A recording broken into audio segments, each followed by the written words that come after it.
Hello guys, good morning. গুলটি লাইফস্টাইলে তোমাদের সবাইকে স্বাগত, অনেক অনেক ভালোবাসা। তোমরা সবাই কেমন আছো? আশা করি খুব ভালো আছো। আজকে এখন বাজে সকাল 8টা 10 কি 15 হবে। এখন থেকে আজকে আমি আমার ব্লগটা স্টার্ট করলাম। আর খুব গরম পড়েছে। গরমে তো আর কী বলবো, চা তো একদম খেতে ভালো লাগে না, তবুও চা তো নিয়ে বসে, মানে এদিকে গরম চা আর এদিকে ঠান্ডা জল, মানে একবার ঠান্ডা খাবো একবার গরম খাবো, একটা ব্যাপার।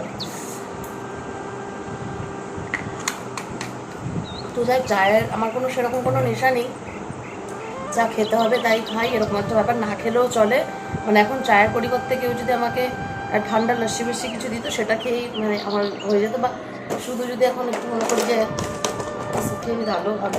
তো যাই হোক, চলো আজকে সকাল থেকে মোটামুটি উঠেছি অনেকটা সকালেই, 5টা বাজে। উঠে আমার নিজস্ব কিছু কাজ থাকে, ঘরের কাজ তো থাকেই, বাসি কাজ, সেগুলো সেরেছি, স্নানও করেছি। আর এখন এত গরম, দিনে রাতে মিলিয়ে কত বাজে স্নান করছি তোমাদের বলতে পারবো। যখনই গরম লাগছে গিয়ে জল ঢেলে আসছে। আর আমার না কোনো দিনও মানে ঘামাচ্ছি হয় না, এবার না হালকা এই যে গলায় লাল লাল দেখতে পাচ্ছ কিনা এই না, খুব চুলকাচ্ছেও, আর গুড়ি গুড়ি গুড়ি গুড়ি লাল লাল টাইপের, গলাটা একটু বেশি ঘামে, এই পোর্শনটুকু একটু বেশি আমার মানে মনে হচ্ছে চিপি চিপি করে সবসময়। আর এবার নাকি মানে প্রচুর গরম পড়বে, 50 ডিগ্রি, কদিন ধরে শুনছি 42, 43, 45 ডিগ্রি এরকম চলছে। জানি না কী হবে গরমে, বুঝতে পারছি না। তো যাই হোক, সকালবেলা দেখো মানে কাজ বাজ সেরে স্নানও করে নিয়েছি, একবার মাথাটা ভেজাই রয়েছে। আর রান্নাবান্না সেরে আবার স্নান করবো, আবার বিকেলে একবার গা দেবো, আর রাত্রেবেলা আবার মানে মাথাটা ভিজিয়ে স্নান করি, কারণ ঘামটা হয়ে থাকে মাথায়, চুল উঠবে বা চুল খারাপ হয়ে যাবে, সেই জন্য রাত্রেবেলা একবার চুলটা ভিজিয়ে স্নান করবো। আর এটা আমি বরাবরের জন্য সবসময়ের জন্যই করি, তো মিস্ত্রিটা ভেঙে পড়ে গেল। তো চলো ঠিক আছে, সারাদিন সাথে থাকো আর দেখতে থাকো কী কী করি। আর আমি চাটা খেয়ে আমার দেখি রান্না কী করা যায় সেদিকটা একটু দেখি। বাবান ঘুমোচ্ছে, বাবানও এখনো ওঠেনি, মনা পড়তে গেছে। তো চলো সারাদিনটা কী কী করি দেখতে থাকো। তো রান্না বান্না সেরে একেবারে আমি দুপুরের খাবার নিয়ে বসে গেছি। আজকে কী কী রান্না হয়েছে একবার একটু তোমাদের বলে দিই। রান্না করেছি ভাত, লতি, কচুর লতি যাই হোক, এঁচোড় চিংড়ি, আর চাটনি আমি দুটো ভাগে করেছি, একটা তুলে রাখবো, মানে কদিন 2-3 দিন হয়ে যাবে, আর একটা অল্প করে রেখেছি যেটা আজকে খেলেই হয়ে যাবে। আর করেছি ডাল, আর একটু শশা কেটে নিয়েছি, এখন গরমের দিন শশা খাওয়াটা তো ভালোই। দুপুরে খাওয়া দাওয়ার পরে বিকেলবেলা একটু খিদে খিদে পাচ্ছিলো, মনাও বলছিল খিদে পাচ্ছে, তাই নিয়ে বসে গেছি একটু ডিম টোস্ট। ডিম টোস্টটা আজকে ঠিকঠাক ভালো হয়নি, আর একটু সস, আর সেই শশা।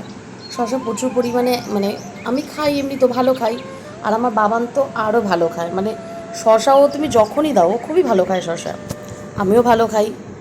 তারপরে যাই হোক, খাওয়া দাওয়ার পর একটু এই যা গরম পড়েছে, এই গরমে আর কী করবো, একটু বসে টসে রেস্ট নিয়ে রাতে রুটি করতে লেগে গেছি। কদিন ধরে তো রুটি কিনে এনেই খেয়েছি, আবার কদিন রুটি নিজেও বাড়িতে করেছি, যে দুটো রুটি দরকার, দুটো রুটি করেছি, কারণ রোজ রোজ রুটি বাইরে থেকে কিনবো, সেই জন্য একটা রুটি হলে একটা রুটিই আমি বাড়িতে করেছি। তা আজকে ভাবলাম যে অন্যান্য কাজ করতে আর ভালো লাগছে না, সেলাইয়ের কাজ করতেও ভালো লাগছে না, সেই জন্য রুটিটা বাড়িতেই করে নিই।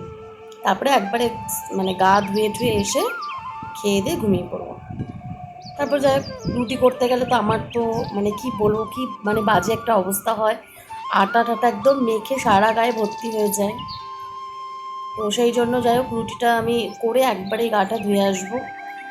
আর এখন রুটি করে নিচ্ছি, রাতে হচ্ছে আজকে আমি, মনা আর বাবান, আমরা 3জন রুটি খাবো বলে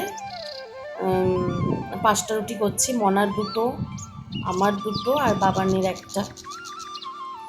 আর সাথে থাকবে তড়কা, সরি তড়কা না, ঘুগনি ফ্রাই। মনা হচ্ছে কি তড়কা খেতেও ভালোবাসে, ঘুগনি ফ্রাইও খেতে ভালোবাসে, সেই জন্য মাঝে মধ্যে তড়কা আনা হয়, মাঝে মধ্যে আবার ঘুগনি ফ্রাইটাও আনা হয়। আর প্রচুর গরমে মনে হচ্ছে কিছু না খেলেই ভালো হয়। মনা বলে, মা সকালে দুপুরে আর রাতে 1 গ্লাস করে লস্যি দিলে আমার ভালো হয়, আমি সেটা খেয়েই থাকবো। তো সেটা বললে তো আর হয় না, ঠিকঠাক খাবারটাও খেতে হবে। যাক, কী আর করবো, গরম তো প্রচুর পড়েছে, তোমরাও মানে বুঝতেই পারছো, যারা গরমে কষ্ট করে, আমরা তো তাও ঘরে থাকি, যারা গরমের মধ্যে বাইরে রোদের মধ্যে কাজ করে তাদের যে কী কষ্ট, মানে তারাই মানে বলতে পারবে। আমরা তো রোদে কাজ করি না, অতটা, হয়তো ছাদে যাই জামা কাপড় মিলতে রোদ যতটা রোদ লাগে তাতেই মনে হয় যে প্রচুর কষ্ট, মানে রোদে দাঁড়ানো যায় না। কিন্তু সত্যি যারা রোদে দাঁড়িয়ে কাজ করে বা জোগালির কাজ করে তাদের তো অনেকটাই কষ্ট। যা কষ্ট সবার জীবনেই থাকবে, সেটা নিয়ে তো আর ভেবে লাভ নেই, কারণ কষ্ট না করলে কিছুই পাওয়া যাবে না। আমরাও যখন সারাদিন বাড়িতে থাকি ঠিকই, কিন্তু এই আগুনের পাশে দাঁড়িয়ে কিন্তু রান্নাটাও করতে হয়, প্রচুর গরম লাগে, কারণ সেখানে আমাদের ফ্যান নেই, যে হ্যাঁ রান্নাও করছি ফ্যানের হাওয়া খাচ্ছি, তখন মানে আগুনের তাপটা যে কি মানে ভয়ঙ্কর, যে কি আর বলবো, ভাষা নেই। তো যাই হোক, আর আমাদের জীবনে তো চলছেই চড়াই উতরাই একটা ব্যাপার। মানুষ শুধু ভুল বোঝার জন্য মানুষ অফুরন্ত রয়েছে আমাদের। সঠিক মানুষটা সঠিকভাবে বোঝার জন্য বোধহয় কারোরই সেইভাবে পারফেক্ট মানুষটা বোধহয় জীবনে আসে না, ভুল বোঝার জন্য হাজারো মানুষ।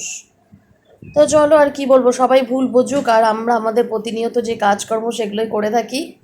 ভালো লাগা খারাপ লাগা সব কিছু নিয়েই আমাদের চলতে হবে, কিছু করার নেই। আর যাই হোক, রাতেবেলা দেখো বাবুকে আমি খাইয়ে দিচ্ছি। আগে তোকে কোলে নিয়ে খাওয়াতাম, এখন মাঝখানেও মানে মাঝে মধ্যেই ও বলে মা আমি কোলে বসে খাবো না, দাঁড়িয়ে দাঁড়িয়ে খাবে, তো এইভাবেই খাইয়ে দিই ঝিনুক দিয়ে, চুপ চুপ করে, মানে চুপ করে দাঁড়িয়ে খেয়ে নেয়, চুপ না চুপ করে। তো যাক, আজকের ভিডিওটা তোমাদের কেমন লাগলো অবশ্যই জানিও, বা আজকের ব্লগটা কেমন লাগলো অবশ্যই কমেন্ট করে জানিও। ভালো লাগলে একটা লাইক কমেন্ট শেয়ার করে দিও। আর তোমাদের ভালোবাসা পাই আর না পাই, ব্লগ দিতে থাকবো।